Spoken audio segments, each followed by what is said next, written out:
Puji Tuhan, selamat sore. Kita bersyukur kepada Tuhan. Selamat sore. Ya, kita tahu bahwa oleh anugerah Tuhan kita ada sebagaimana kita ada. Baik, puji Tuhan, Gereja GPDI sudah mencapai umur 28 tahun kurang lebih. Amin. Ya, kurang lebih sekitar tahun 1993. Ya, di bulan April tanggal 23. Nah, sampai saat ini begitu banyak perjalanan yang dihadapi, begitu banyak tantangan, tapi puji Tuhan, Tuhan menolong. Amin. Dan hari ini saya akan berbicara dengan jemaat Tuhan. Kira-kira saat ini ada sekitar 4 orang jemaat yang dari mula-mula.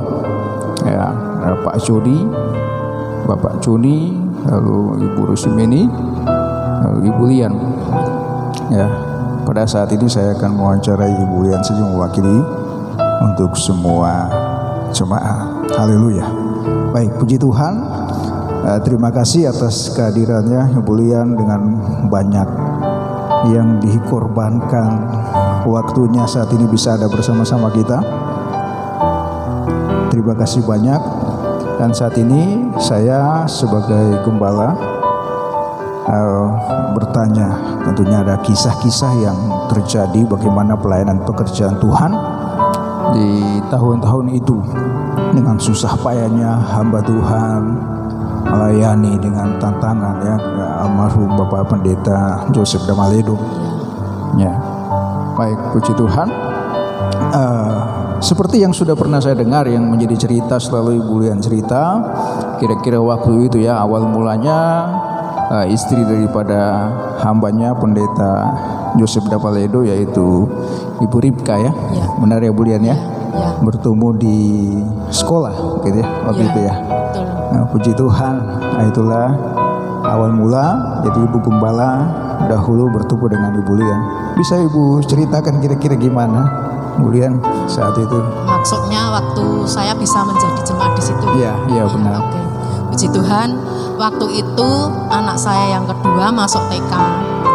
Lalu sama-sama anak daripada Bu Ripka juga masuk TK di Bunda Wacana, SD Bunda Wacana. Nah, pada saat itu kami bertemu dengan Bu Ripka di jalan, dan kami sempat berhenti berbincang-bincang di situ. Lalu Ibu Ripka itu nanya kepada saya, "Ibu datang gereja di mana?" katanya. Lalu saya bilang, "Selama ini saya belum ke gereja karena anak saya masih kecil, saya sibuk dan repot." Gitu. Lalu saya bilang juga, "Lah ibu gerejanya mana?" Saya gantian nanya kepada dia. "Oh enggak, saya suami saya buka gereja di Kampung Juritan." "Oh ya, sebelah mana?" Saya akan bilang gitu sama Bu Ripka. "Itu di sebelah, itu di Juritan, kalau yang sebelah sini kanan tuh Pasar Ngasem. Lah itu jalan lewat yang sebelah kiri." Oh gitu. iya. Nah, lewat sebelah kiri terus nanti ada gardu belok ke situ. "Oh iya, ya tanya aja, namanya suami saya Pak Yosep," katanya gitu. "Di situ ada Pak Yosep, ada 2, tapi yang satu pendeta, yang satu orang biasa. Tanya aja yang gereja, yang pendeta."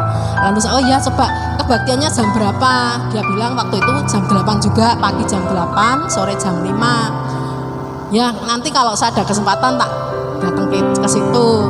Akhirnya saya datang ke situ juga, bawa anak 2. Waktu itu orang tua saya, itu mama saya belum di situ. Lalu saya cuma bawa anak saya 2. Waktu itu anak saya baru 2. Saya bawa ke situ, ibadah di situ, dan sekolah minggu juga. Anak saya bawa sekolah minggu juga. Ya disitulah akhirnya saya menjadi jemaatnya Bapak Yosep sampai sekarang. Sampai pindah di itu Jalan Kawatan itu.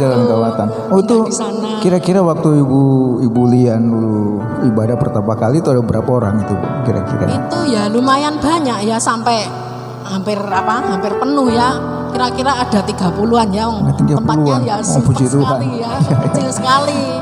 Ya kalau tempatnya kecil jadi penuh ya, memang lumayan agak banyak lumayan pada waktu itu. Terus kira-kira ke Juritan itu sekitar tahun berapa itu Bu ya? Saya ingat ya. Ya saya masuk di Juritan itu mulai tahun berapa ya? Anak saya tuh yang kedua kedua itu umur 1 tahun kalau 1 nggak salah. tahun. Iya. Oh iya. 1 iya. tahun ya. Ya berarti itu enggak waktu pindah di Kawatan itu, Bu.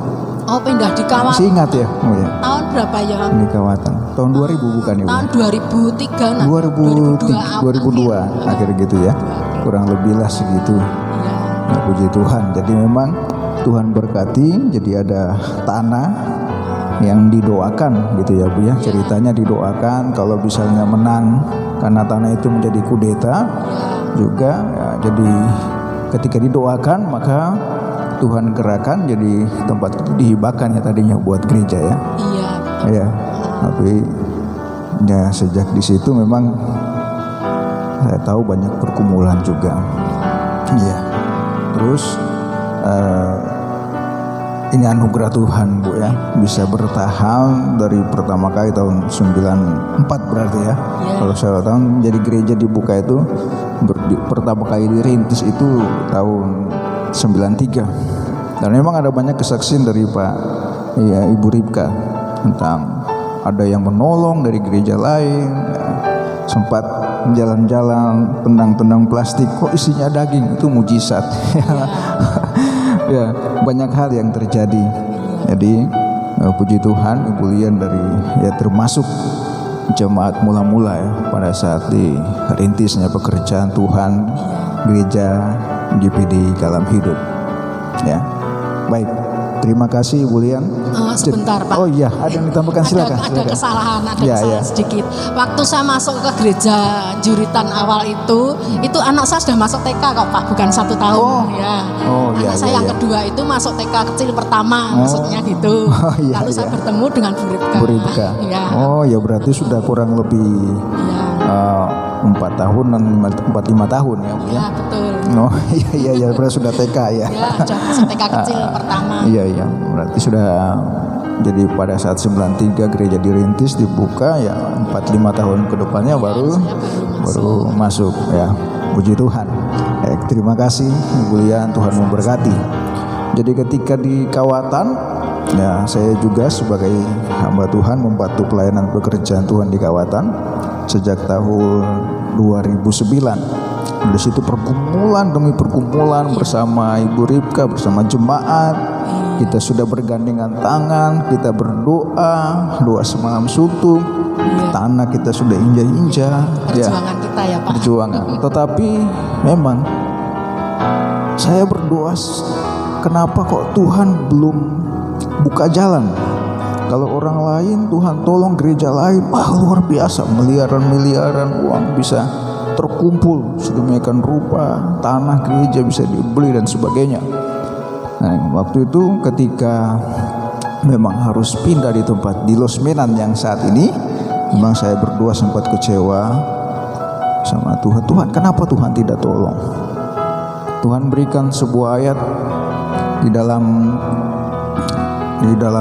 Injil Matius ya pasalnya yang ke berapa 26 ayat 39. Di situ bunyinya begini, bahwa ketika Yesus berdoa sampai 3 kali dia berkata, Bapa, kalau boleh cawan ini lalu daripadaku.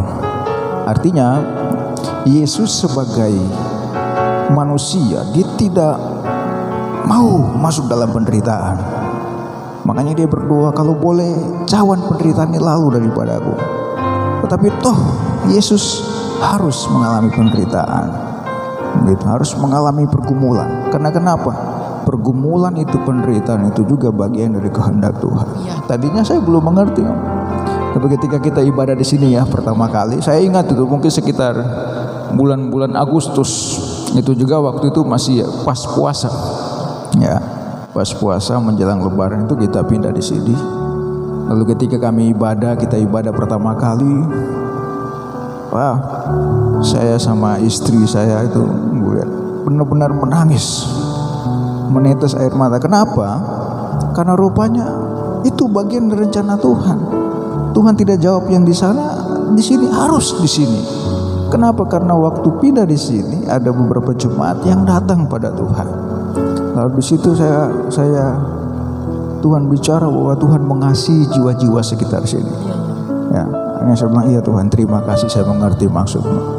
sekalipun kita banyak pergumulan ya, lihat ya. Rencana Tuhan ya Pak. Iya, jadi kita harus tetap percaya pada Tuhan bahwa kalau sampai saat ini kita ada, gereja kita bisa berdiri sekalipun kecil, suasana seperti ini, tapi kita merasakan sukacita, kekuatan, ada penghiburan dari Tuhan, karena Tuhan cari bukan masalah banyaknya, kemudiannya, tapi kesungguhan hati kita itu yang benar, kesungguhan hati kita di hadapan Tuhan.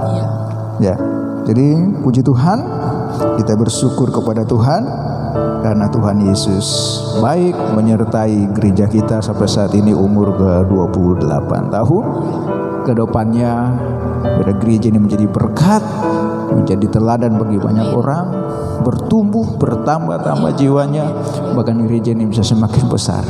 Ya Bu ya, kita doa terus. Baik, puji Tuhan. Terima kasih, sampai di sini Tuhan memberkati kita semua. Amin.